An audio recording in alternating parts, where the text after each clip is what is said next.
Hello, YouTube. My name is Sammy, and welcome to Sammy's Workshops. Northwest Shortline made this wonderful tool called the chopper for modelers so we could cut styrene, wood, and cardstock to various lengths with square cuts and angles.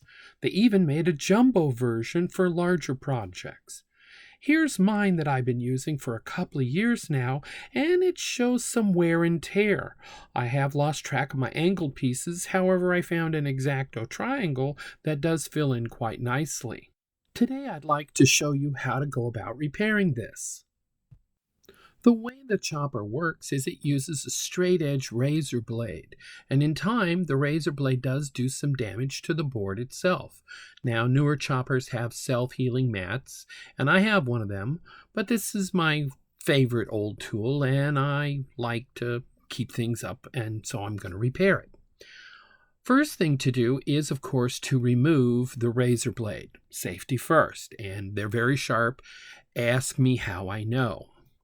The second thing is many folks had suggested to go about filling this with super glue or CA glue.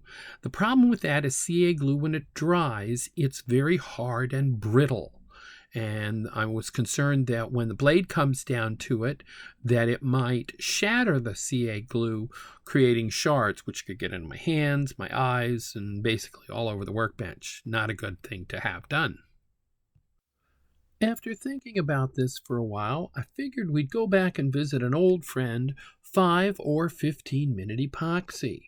Now, a lot of times you only find it in the syringe style. I'm not crazy about that one because I never can seem to get equal amounts of them. If you can find the individual bottles, it's way better that way, in my humble opinion. Anyway, so I mixed up some epoxy, and because of the depth of this hole, it took a couple of layers in there to fill it up. Got it filled slightly over the surface, let it dry out overnight. I know it's only 15 minutes, but I let it dry overnight, plus I was out of time that night. So anyway, back to it the next night, and I sanded it down. I did some scraping on it with the used razor blade that I'd taken out. And then I also had these two cool little planes from Harbor Freight Tools. Not a paid sponsorship, whatever.